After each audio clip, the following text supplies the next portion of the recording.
As principais tendências que transformam a realidade das pessoas e das empresas. Está no ar o podcast Lab de Tendências, da Casa Firjan.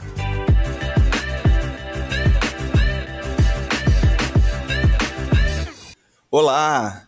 Bem-vindas e bem-vindos a mais um episódio do podcast Lab de Tendências da Casa Firjan. Eu sou Yuri Campos e o tema da nossa conversa de hoje é sobre a economia da influência.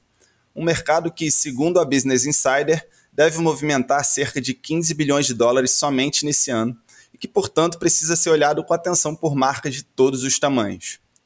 Ainda que a influência seja uma ferramenta antiga do marketing, o mercado de influência como a gente conhece hoje é algo relativamente novo e tem ganhado cada vez mais novos desdobramentos. E nesse amplo guarda-chuva que está se formando, que envolve conceitos como micro-influenciadores, gaming influenciadores, branded content, conteúdo orgânico, storytelling, engajamento e tantos outros, é normal ficar um pouco perdido sobre como tirar proveito dessas novas formas de se promover uma marca no ambiente digital. E aí que está a beleza do livro Economia da Influência. Transforme a narrativa da sua marca em seu maior ativo e adapte seu negócio para ter resultados escaláveis. Lançado em maio pela editora Gente e escrito pelo Flávio Santos. O Flávio tem mais de uma década de experiência gerenciando contas digitais de grandes companhias e é CEO da M-Field desde 2017, onde tem o desafio de transformar o marketing de influência com narrativas criativas e por onde já registrou mais de 500 cases nacionais e internacionais de sucesso. O livro é um verdadeiro manual para quem pretende entrar ou mesmo se aprofundar nesse mercado e traz de forma bastante clara e com cases diversos assuntos como o valor da atenção e o poder do conteúdo, a importância de contar uma boa história e como criar e medir estratégias de influência. Mas antes de seguir para a nossa conversa, duas coisas rápidas. Primeiro, não deixem de seguir ou favoritar esse podcast no seu streaming preferido para ficar por dentro de todos os novos episódios e ajuda muito também se você puder avaliar com 5 estrelas no Spotify ou no Apple Podcast para que esse conteúdo possa influenciar cada vez mais pessoas. Por fim, eu tenho certeza que você vai curtir muito o papo, então a gente decidiu sortear uma edição do livro gentilmente autografada pelo autor. E para participar, basta enviar um e-mail para casafirjan@firjan.com.br com o assunto podcast, dizendo que quer concorrer ao livro. A gente vai aceitar e-mails enviados entre a data de publicação desse episódio, 29 de junho, até uma semana depois. Em seguida, a gente entra em contato com o vencedor ou a vencedora para combinar o envio para qualquer endereço do Brasil, combinado? Então agora sim, vamos lá, Flávio, tudo bem? Muito obrigado pela disponibilidade e parabéns pelo livro mais uma vez, como eu estava te falando, eu terminei de ler ontem e está realmente muito bom. Obrigado, Yuri, valeu pela apresentação, é um prazer estar falando aqui com vocês. Eu sou ouvinte do podcast, estou muito orgulhoso de estar compartilhando e dividindo um pouco mais o conhecimento aqui com o pessoal.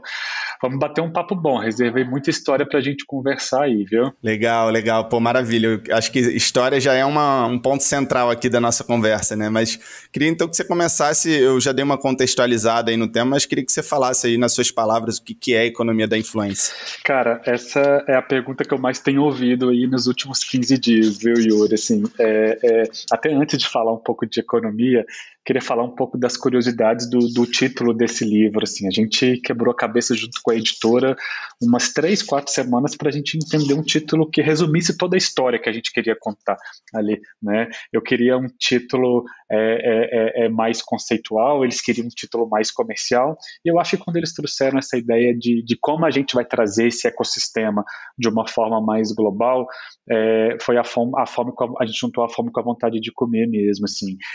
O que tem deixado muito na nossa cabeça é que a influência, os influenciadores, as redes sociais, eles deixaram de ser fatos ou movimentações isoladas que têm impacto diretamente monetário da economia e de verdade viraram uma economia, né, de geração de emprego, de migração de verbas, de veículos de massa para o digital, de profissionalização da economia, de criação de empresas. A minha própria empresa, hoje eu tenho mais de 60 funcionários que são especialistas em marketing de influência.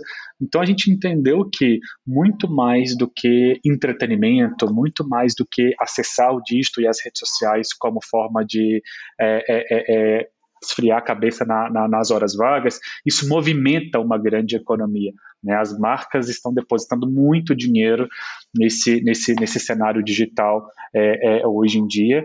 E a economia da influência é isso. Eu acho que a gente, para movimentar a economia, e se falando de influência especificamente, a gente precisa de alguns ativos. A gente precisa de comunidades, que são os usuários, a audiência. A gente precisa dos criadores de conteúdo, os produtores, e a gente precisa das plataformas. Então, eu acredito que a economia da influência é esse ecossistema dessa tríade, desse tripé, funcionando em perfeita harmonia. Comunidade, criador de conteúdo e plataforma, os canais. Né? Então, a gente fala muito sobre esses 3 ativos aqui no livro Economia da Influência, e é o que a gente tem se especializado bastante aí nos últimos anos. Legal, Flávio. Falando da M-Field, você falou aí, né, que tem 60 colaboradores que trabalham em torno dessas estratégias de influência. Como é que é? O que vocês fazem? Como que vocês fazem isso lá na M-Field? Até recomendo, né, para quem está ouvindo, acesse o site, dá uma olhadinha nos cases, que com certeza acho que todo mundo que está ouvindo aqui já foi impactado por alguma coisa que vocês fizeram. Exatamente, cara. Assim, quando as pessoas perguntam o que a gente já fez e eu mostro os cases, eu falo assim, eu tenho certeza que você já viu alguma campanha nossa no ar, assim, você já foi impactado, algum amigo compartilhou, você já rolou o seu feed das redes sociais e visualizou alguma coisa que a gente fez. Mas esse é o nosso propósito, cara. Conseguir fazer boas histórias, criar as boas narrativas que consigam engajar o público. Essa é a nossa missão aqui na M-Field. A gente abriu a empresa no final de 2017, justamente no boom da influência, né? Assim, as redes sociais tinham 6, 7 anos de existência e a gente entendeu que tinha negócio na mesa e a gente precisava educar e profissionalizar esse mercado. Que até então era muito amador, em todos os aspectos, do influenciador que mandava preço por direct, dos empresários que não sabiam como cobrar, das plataformas que ainda estavam descobrindo funcionalidades e como colocar os criadores de conteúdos como personagem dessas funcionalidades. A gente entendeu que a gente precisava profissionalizar isso em todas as esferas para apresentar soluções interessantes para as marcas. O nosso propósito aqui dentro, Yuri, é muito mais do que elencar influenciador, fazer curadoria de celebridades, achar personagens, criar histórias. Todo o nosso processo começa com as narrativas. A gente entende a dor dos clientes, entende qual que é o cenário que ele precisa aplicar e responder alguma coisa na internet ou no próprio ambiente offline. E o nosso hub criativo pensa em histórias que vão responder essas dores. Com toda essa história criada, aí sim o nosso time artístico entra em cena, entra no jogo para definir qual personagem, qual influenciador conta melhor essa história. A gente entendeu que era uma virada de chave, a princípio pequena, tinham outros players no mercado que pensavam essa história de trás para frente, primeiro encontravam o influenciador e depois entendiam o que ele iria falar, e isso de fato foi o que nos projetou. Nós vemos muito valor no conteúdo. Eu acredito que o conteúdo é o futuro da comunicação. Então não tinha outra opção a não ser começar a nossa prestação de serviço pensando em conteúdo. E depois a gente entendia, e depois a gente entende qual é o influenciador, qual é o formador de opinião que conta melhor esse conteúdo. Então, agrega-se um valor dentro desse propósito que as pessoas conseguem entender que o que engaja, que o que nos prende, que o que viraliza, ou o que faz com que essas campanhas que estão nos meus cases do meu site cheguem até vocês, é um bom conteúdo. Né? Assim, eu digo que o sucesso de uma campanha, eu consigo medir o sucesso de uma campanha aqui na M-Field quando eu recebo esses conteúdos por uma pessoa que nem sabe que foi eu que criei aquela campanha. Um amigo que compartilha, um parente que divide no WhatsApp aquela campanha porque achou muito interessante, ou quando eu entro em alguma campanha e vejo o comentário de algum conhecido meu que nem sabe que a gente que produziu aquilo, nesse momento eu tenho certeza que deu certo, né? Porque as pessoas ali não estão comentando pelo Flávio ou por qualquer colaborador da M-Field, é porque curtiu. Tem alguma que gerou mais esse resultado que você assim pode compartilhar? Alguma que você seja particularmente orgulhoso? Claro que são várias incríveis, mas se puder comentar sobre alguma especificamente. Cara, tem várias, assim, tem duas situações que são muito curiosas. Primeiro é uma campanha de Consul com o Paulo Gustavo que a gente fez, maravilhosa, uma campanha genial que ganhou inúmeros prêmios o ano passado, aí foi a última campanha que ele participou. Eu tenho inúmeras curiosidades para contar desse projeto, mas te respondendo especificamente, foi uma campanha que foi próxima ao Dia dos Pais, se eu não me engano, foi de agosto a setembro. E a minha mãe compartilhou no WhatsApp da minha família que ela queria dar uma cervejeira de presente para o meu pai no Dia dos Pais, em agosto, porque ele viu o Paulo Gustavo falando da cervejeira naquele anúncio. Ela não sabia que era a Enfield que tinha Não feito sabia. aquela campanha. Não sabia que a Enfield tinha feito aquela campanha. Então eu falei, gente, realmente chegou nas pessoas que precisavam chegar. Sabe, assim, eu sei que minha família acessa as redes sociais, que é fã do Paulo Gustavo, mas se num vídeo de 8 minutos de uma sketch que ele fez, que durante 20 segundos ele falou da cervejeira, meu pai foi impactado ao ponto de querer ganhar uma cervejeira de presente de Dia dos Pais, a campanha deu muito certo. Né? Então, assim, é a prova viva e é a prova social que a gente tem, que de fato um bom conteúdo, com a linguagem certa, que conversa com a comunidade certa, ela gera conversão.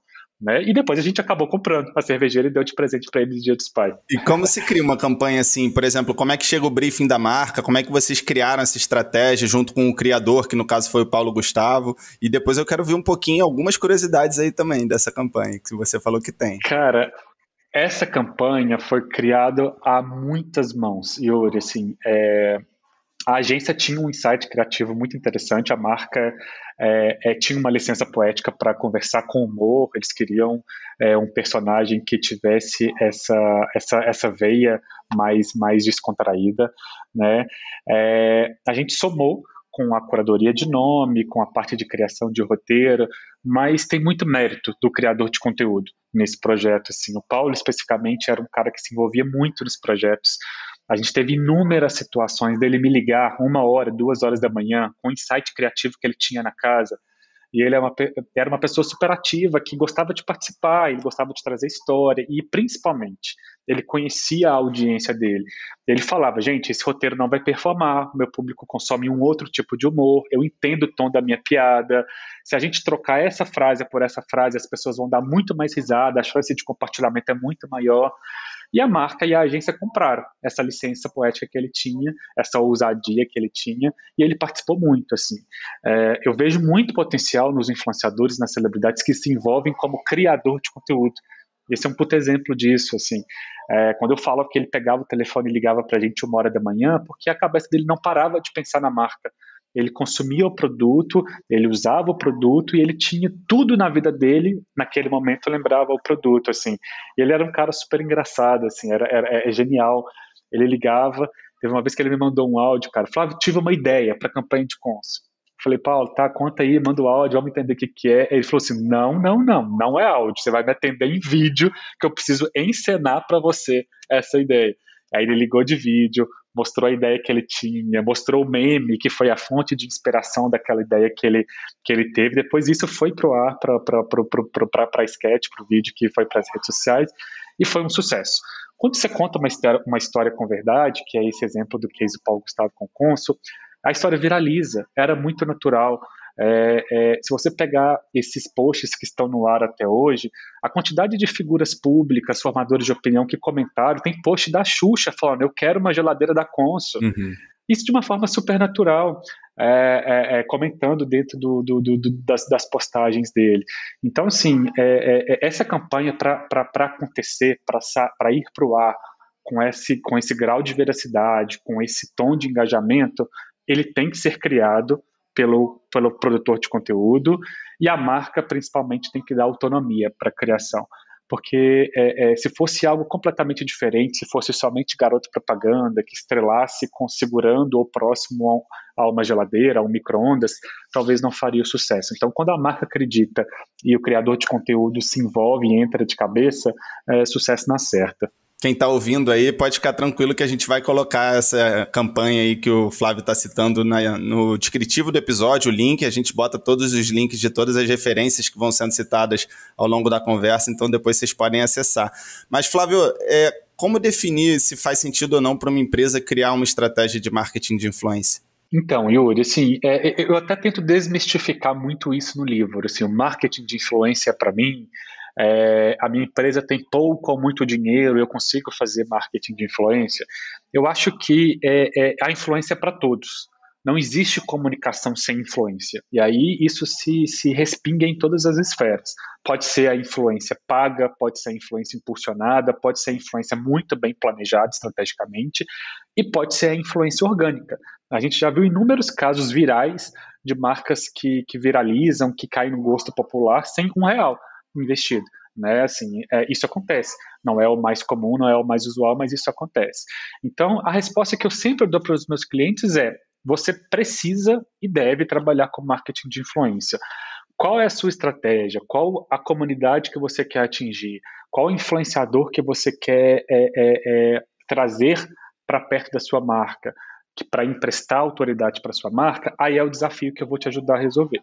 A gente vai pensar na história junto com você, entender o budget que você tem, entender os canais que você precisa movimentar para a gente construir essa história, porque isso também é questão. Nossa, a minha presença na internet não é tão forte, eu não tenho TikTok, mas e aí? Você precisa estar presente em todas as redes? Talvez não.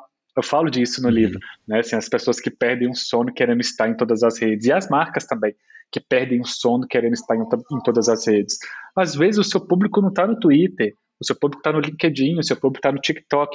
Vamos criar uma estratégia de conteúdo personalizada para onde a sua comunidade está. O que elas fazem? Elas ouvem podcast? Vamos criar uma estratégia de conteúdo de influenciador com podcast. Se o público é corporativo, está no LinkedIn, por que não? A gente trazer pessoas, formadores de opinião, criar editorias para escrever artigos e vão retroalimentar esse seu cenário ali de influência. Então, assim, é muito óbvio falar que é para todo mundo, mas na prática sim, né? E eu acho que isso se amplia no momento que a gente consegue perceber que tem influenciadores de todos os portes.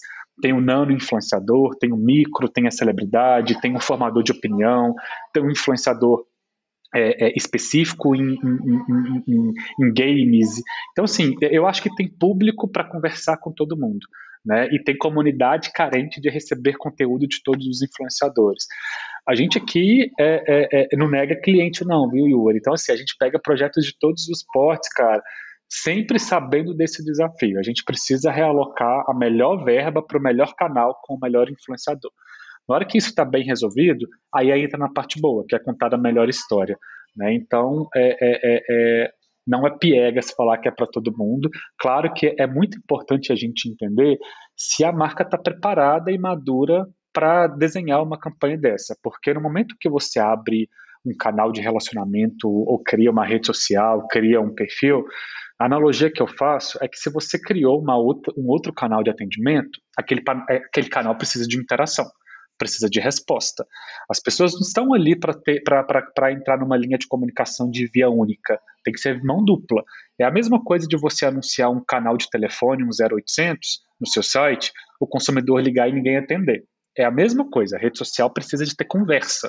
Rede social nada mais é do que uma rede de relacionamento. Não é uma vitrine que você fala sozinho e que as pessoas só vão consumindo aquele conteúdo, né? Então, no momento que você se dispõe a produzir conteúdo para uma marca dentro de qualquer canal desses que a gente está falando, a marca precisa interagir, a marca precisa responder, precisa ter frequência de conteúdo. Então, as marcas que já estão nesse nível de maturidade ou que querem criar isso, estão 100% aptas e prontas a trabalhar com influência. Legal. E aí, antes de fazer minha próxima pergunta, que na verdade são 3 em uma, só uma coisa que eu lembrei agora até de um exemplo que você cita no livro que eu acho muito interessante, que é o da Michelin, né? Até porque a gente está aqui falando num podcast da Casa Firjan, né? A Casa da Indústria, e você cita o caso da Michelin, que é uma empresa de pneus. Então, teoricamente, não é um produto tão sexy assim, que não teria tanto apelo para uma campanha de influência, mas os caras foram lá e fizeram uma coisa, deram um passo para trás, né? Pensaram o que a gente quer fazer que as pessoas viajem, que as pessoas gastem os pneus. E aí, a partir disso, eles desenvolveram um guia que até hoje é referência para restaurante, para visitar lugares, né? Que é o Guia Michelin. Então, acho que é um case muito interessante. Exato. Que você cita. Esse projeto da Michelin, eu gostei muito a fundo desse case, primeiro porque eu já acompanho o calendário Michelin, enfim, o guia Michelin como um todo, e isso sempre me encucava, assim, como que os caras tiveram uma sacada tão interessante de um produto que não é tão sedutor, realmente, né? Como que você comunica para um cara que está querendo comprar pneu? né? Assim, pode parecer menos atrativo ou mais difícil. Você fala como a comunidade é o quê? Motorista, todo mundo que tem carro, é muito amplo, né? E eles foram por uma via de entender que a gente precisa entender o nosso público. Se a gente precisa que as pessoas consumam o pneu ou rodem o pneu, para onde que elas vão? Em que momento que elas lembram da marca Michelin? Quando eles criaram o guia Michelin, a defesa maior, quando o C-Level de marketing apresentou isso para o board, gente, a gente precisa fazer as pessoas rodarem. Que seja no final de semana, que seja a trabalho, que seja como entretenimento, aí a restaurantes. Vamos criar esse guia Michelin, porque vai virar referência. As pessoas vão querer visitar os restaurantes que a gente indicar, as pessoas vão querer visitar os espaços que a gente colocar as estrelas, e nada mais justo que, para elas chegarem até lá, elas vão precisar de algum meio de transporte, elas vão precisar consumir o nosso produto. Só que isso foi feito de uma forma tão intrínseca, tão orgânico, que não se precisa falar de produto. Uhum. A marca ganhou uma força tão grande em cima dessa ação, que eu acho que é genial. A mesma coisa o calendário Michelin. A gente precisa produzir conteúdo que vai estar na oficina, que o consumidor vai gostar de receber, tem que ser icônico. E eles fizeram um trabalho de campo muito grande para entender o que poderia despertar a atenção das oficinas, do público que tivesse em campo, operacionalmente falando de produto. Trouxeram as maiores top models do mundo, melhor fotógrafo para fotografar, e isso virou edições históricas anuais de catálogo Michelin também, e eles conseguiram ir diretamente na fonte, que é fazer as pessoas circularem nas ruas, usando o produto Michelin, e conversar diretamente com a linha de frente de quem compra e consome Michelin dentro das oficinas. Então é um puta case aí, eu acho incrível essa estratégia deles. Incrível mesmo. Voltando aqui um pouquinho então para a questão dos influenciadores, as 3 perguntas que eu falei que eu ia fazer em uma. Perdão. Como que as empresas podem fazer para encontrar o influenciador com maior fit para sua marca? Tipo, quais são os critérios? Como determinar também o preço desse influenciador na hora de contratar ele para uma campanha? Boa. Essa pergunta, Yuri, eu sempre trago com humor nas reuniões com o cliente, porque assim, o melhor influenciador não é o influenciador que você gosta, não é o influenciador que a sua esposa conhece, não é o influenciador que o seu filho segue. A gente precisa desprender de que o influenciador que vai conversar melhor com a minha comunidade não necessariamente é o influenciador que está na minha bolha, né? Assim, então, a gente precisa analisar todas as métricas. Tirando as métricas de vaidade, de likes, de comentários, a gente precisa entender... O que é a métrica de vaidade?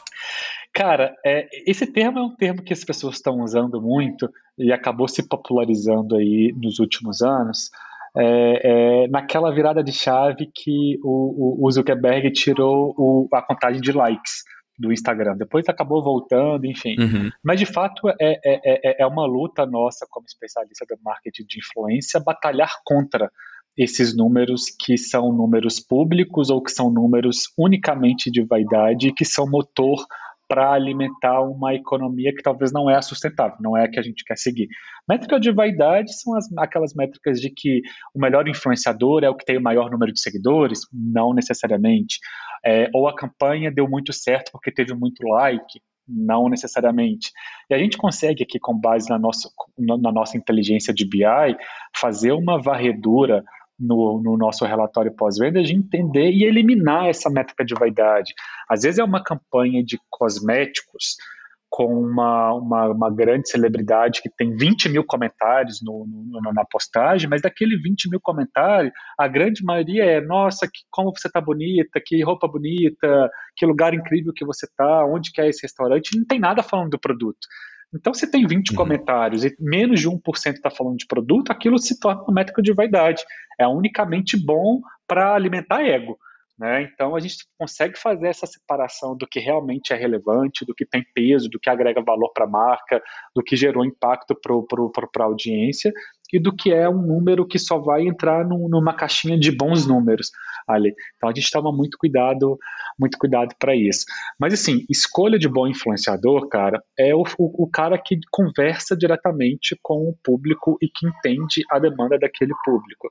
Claro que eu falo um pouco disso no livro, dentro de todas as categorias de influenciador, blogueiro, celebridade, brand love, embaixador, cada um deles tem um propósito. Tem sim o ator galã global que vai ser só inspiracional, que às vezes não é o melhor influenciador que entrega os melhores números, mas é importante estar ali. As pessoas vão associar o rosto, a imagem com o produto, toda vez que precisar daquele serviço, daquele produto, vai ser o que vem primeiro na memória. Todos os tipos de influenciadores têm papel dentro de uma estratégia de campanha. Mas a gente tem que tomar muito cuidado nessa escolha, nessa curadoria, para que as pessoas não queiram pegar necessariamente o nome que é mais famoso, o nome que a minha esposa gosta, o nome que eu acompanho. Qual é o nome que entrega valor para sua marca? Qual é o nome que, no momento que você conseguir pensar de fora que esse nome está emprestando autoridade para a minha marca, isso vai agregar valor, né? Então, a nossa análise é muito feita com base nesses critérios mesmo. E aí, Flávio, no livro você fala sobre os 5 KPIs, indicadores-chave de desempenho, né, mais importantes para o marketing de influência. Pode falar um pouquinho sobre eles? Quais são? Como medir? O que seria um bom resultado para cada um desses indicadores? O que a gente bate muito aqui é fazer essa comparação de que likes é menos importante do que número de visitantes. Então vamos concentrar em analisar os números de pessoas que visitaram, qual que é a transferência de tráfego que a gente gerou daquela campanha para o seu perfil ou daquela campanha para o seu e-commerce. Eu sempre tento fazer essa comparação de a métrica que é só vaidade e os KPIs que são necessários de performance ali. Então, por exemplo, mais importante que clique é a gente entender as taxas de conversão. O que daquilo que gerou conversão para a gente, em todos os níveis de conversão, seja para conseguir um follow novo, seja para direcionar a pessoa para um carrinho de compra, seja para o play, que seja para a pessoa assistir um vídeo de campanha. Então a gente sempre parte desses pontos de KPI de sucesso.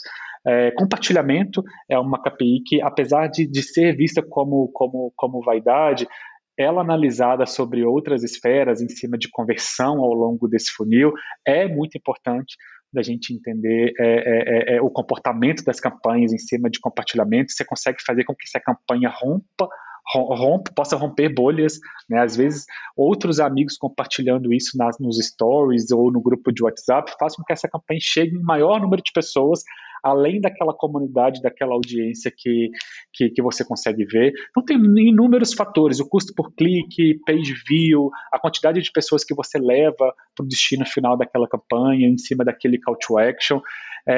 Eu acho que um dos maiores ativos das campanhas de rede social, além da gente conseguir metrificar isso de ponta a ponta, é ter essa hibridez de qual KPI que mais funciona, né?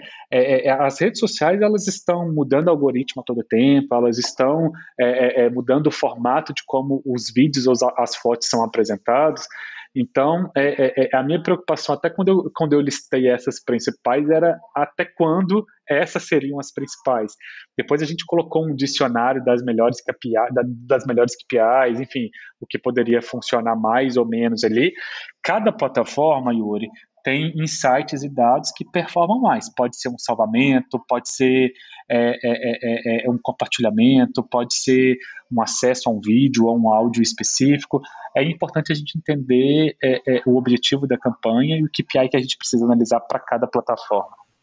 Falando em algoritmo, você acha que porque assim, o Instagram, por exemplo, né, que é a rede social mais utilizada pelos brasileiros, tô certo nisso, né? Ou o TikTok sim, já passou? Sim. Não. Ainda o Instagram e o Facebook como um todo, tá, né? Assim, é mais utilizado. Uhum. E essas redes sociais, o próprio TikTok também, né? Eles cobram uma diária de post quase que frequente para as marcas e para os influenciadores para garantir ali que o algoritmo vai estar privilegiando essas marcas e influenciadores. Você acha que isso pode servir também como uma armadilha para essas marcas e influenciadores? Como é que eles podem contornar esse desafio para não produzir conteúdo superficial ou mesmo até incoerente com a narrativa que eles apresentam normalmente dentro dessas redes? Sim. De fato, o descobrir o segredo de algoritmo é a pergunta de 1 milhão, realmente, até porque ele está em constante mudança. Né? E isso é bom, tá? Assim, a gente tem que se adaptar ao algoritmo, apesar da gente não poder viver refém de algoritmo. Eu acho que esse é a principal dica que eu dou para criador de conteúdo ou marca que produz conteúdo. A gente tem que trabalhar junto ao algoritmo, não trabalhar para o algoritmo, né?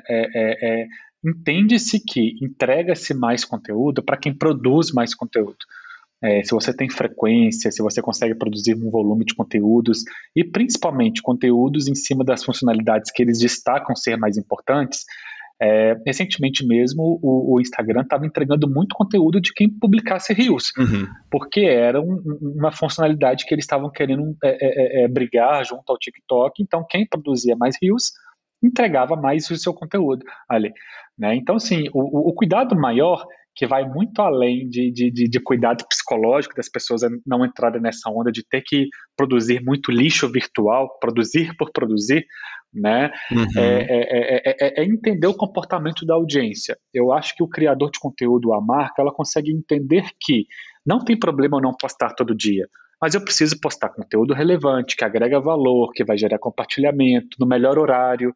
É um vídeo longo? Então é melhor eu postar no horário do almoço ou à noite, que as pessoas vão ter mais tempo de escutar, de ouvir aquilo ali, do que postar, sei lá, 2, 3 horas da tarde, todo mundo está trabalhando e talvez a retenção vai ser menor do que em uma outra hora que as pessoas estão fazendo, estão tendo mais tempo para assistir, e entender o formato de conteúdo que performa bem.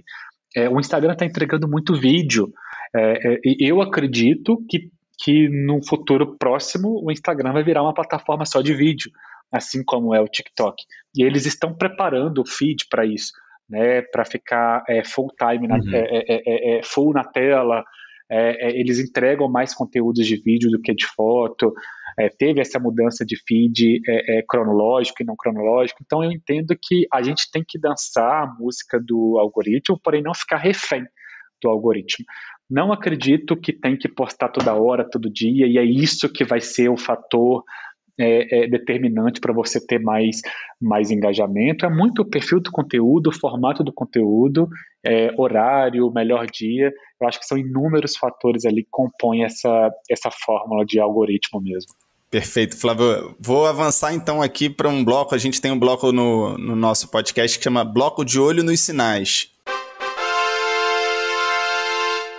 Como eu estava falando para você, né, Lab de Tendências, o nome do podcast é homônimo do braço de pesquisa e mapeamento de tendência da Casa Firjan, onde a gente tem aí nossa metodologia de estudos de futuro. Boa. E uma das partes, né, uma das formas de você estudar futuros, entender aí o que deve acontecer nos próximos anos é a partir da identificação dos sinais de mudança, né? Isso pode ser feito, por exemplo, a partir de notícias, de manchetes, de acontecimentos, e entendendo que pistas que essas notícias podem nos dar sobre para onde o mercado está evoluindo. Então, separei aqui 3 manchetes que eu queria que você comentasse um pouquinho quais que são as pistas que elas podem dar para a gente aí sobre o mercado de influência nos próximos anos, principalmente dentro de um contexto brasileiro. Pode ser? Bora. Tô curioso para saber o que separou aí, o que você separou aí, hein? Maravilha. A primeira manchete é uma do Popline de junho de 2022, agora, né? Agora há pouco. Instagram testa recursos para rentabilizar criadores por meio de NFTs. Sim. Não só o Instagram, o Meta como um todo, não é à toa que eles mudaram o nome para Meta, né? Eles vão apostar muito em metaverso a partir de agora, e todas as esferas de metaverso, NFT, cripto e tudo que se caracterize como essa versão 2.0 da internet 3.0, que eles chamam hoje em dia. Uhum. Né? Então, assim, o que eu acredito, Yuri, é que está tudo em caráter de teste. Não existe especialista em NFT, não existe especialista em metaverso, porque é tudo muito novo, realmente. Porém, fora do Brasil, principalmente, é um movimento que as pessoas já conseguem ver muito valor e apostam, acreditam. O brasileiro é mais desconfiado, até porque a gente gosta de entender as movimentações. Eu acredito que tem muito potencial. Eu acredito que a tendência é da gente consumir produtos, vídeos e conteúdos que você não consegue materializar, que são muito próximos ao conceito de NFT. São cenários que são preparados para essa nova geração, nativo digital, geração Z, geração Y, que são pessoas acostumadas com isso. Elas já nasceram conectadas. Elas compram.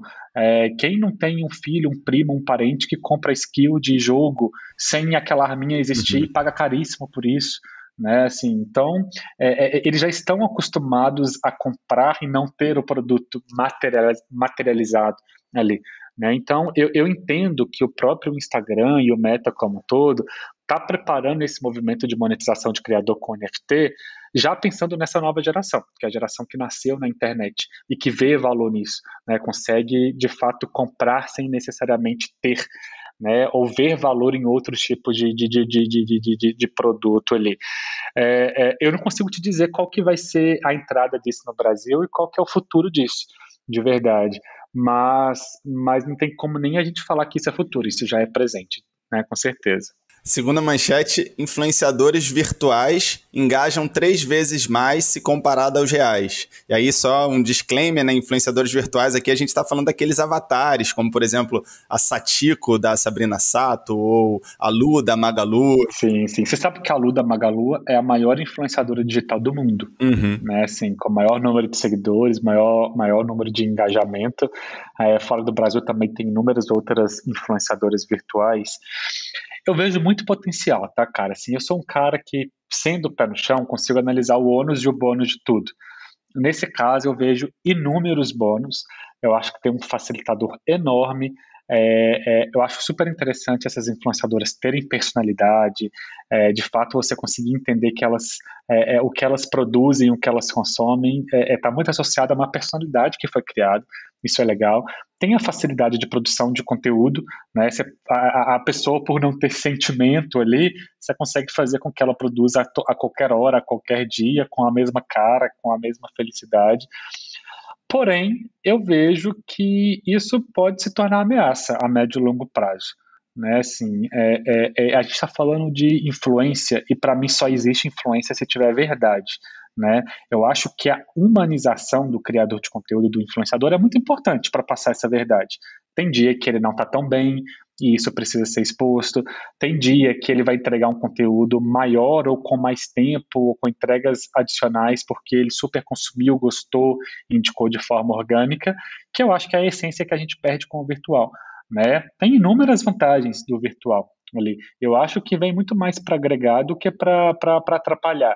Mas eu acho que tem que ser usado com o pé no chão, porque não tem como a gente substituir o capital humano, a emoção, a verdade, né? Isso aí são fatores que fizeram o marketing de influência se tornar essa potência, e eu acho que se isso se perder, perde a essência da influência como um todo. A influência vem, cara, eu falo disso no livro também, das conversas de família, do boca a boca, da indicação que você pedia para um primo, para um amigo.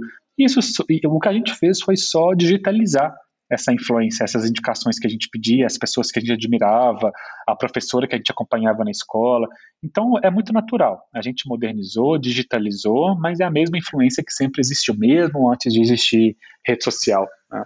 A terceira manchete é: Live Commerce é o futuro do e-commerce para as PMEs, do Portal Terra, de maio agora desse ano também. Cara, eu acredito muito nisso. Inclusive, uma das minhas projeções que eu conto no final do livro, eu cito o social commerce, live commerce, né? O formato de conteúdos em vídeos, para mim, é o futuro da comunicação social, de influência. E no momento que a gente está conseguindo agora, em vídeos, em lives, conseguir monetizar isso, juntar a fome com a vontade de comer. Parece até muito natural, viu, Yuri? Assim, o marketing de influência e o social commerce se encontrarem.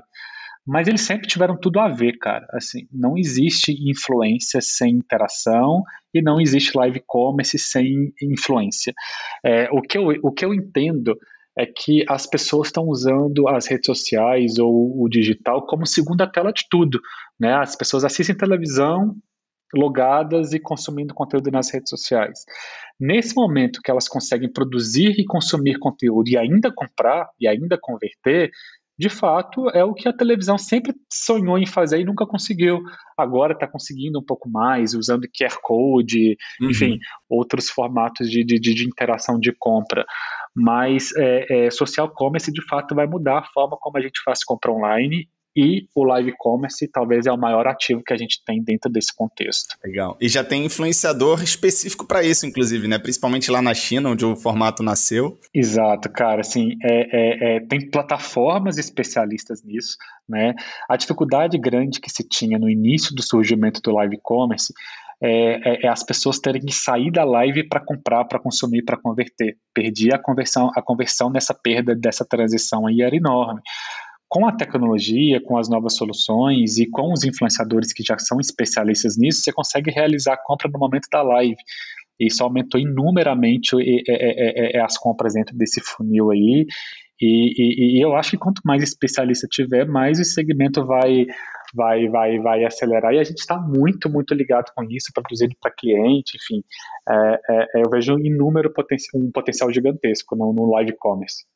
Bacana. Essa matéria, inclusive, é sobre a Mimo, que é uma plataforma que operacionaliza live commerce aqui no Brasil, e eu entrevistei a CEO, a Monique Lima, no episódio 4 desse podcast, então eu vou botar o link aqui também no descritivo para quem tiver interesse em conhecer um pouquinho mais sobre o formato. Mas, Flávio, cara, a conversa está maravilhosa. Eu queria te agradecer muito pela disponibilidade. Já acabou? Pois é, isso? Cara. A gente está encaminhando agora para o momento Dica de Ouro, que é onde eu peço aí algumas considerações finais para você, e aí eu queria aproveitar também para te perguntar quais são as perspectivas que você tem para o futuro. Eu sei que você já deu algumas pistas, e também uma dica de conteúdo. Aí, claro, eu vou pedir 2 dicas de conteúdo. A primeira, por favor, que seja o seu livro. Boa, isso aí não seria diferente, né, cara? Cara, assim, é até complicado a gente tentar listar o futuro, mas eu acho que a gente consegue tentar desenhar algumas tendências. Algumas delas a gente até já falou aqui: produção de conteúdo em vídeo, aposta em vídeo, produzir muito conteúdo em áudio, em vídeo, né? Influenciador como co-criador para as marcas, trazer o influenciador para sentar na mesa junto com a marca, junto com o tomador de decisão. Ele entende melhor da audiência dele do que ninguém. Apostar em construção de comunidades. Não existe marca que não fidelize comunidade, entenda, estude, aprofunde na sua comunidade para entender o melhor conteúdo para ser produzido. Live commerce, a gente acabou de falar, eu acredito que é o futuro da comunicação integrativa, de forma rápida e de forma a integrar vídeo com social commerce. Eu vejo muito potencial nisso. Dá muita atenção para a parte de BI. A métrica é o grande ativo das redes sociais e do marketing de influência. A gente consegue metrificar de ponta a ponta.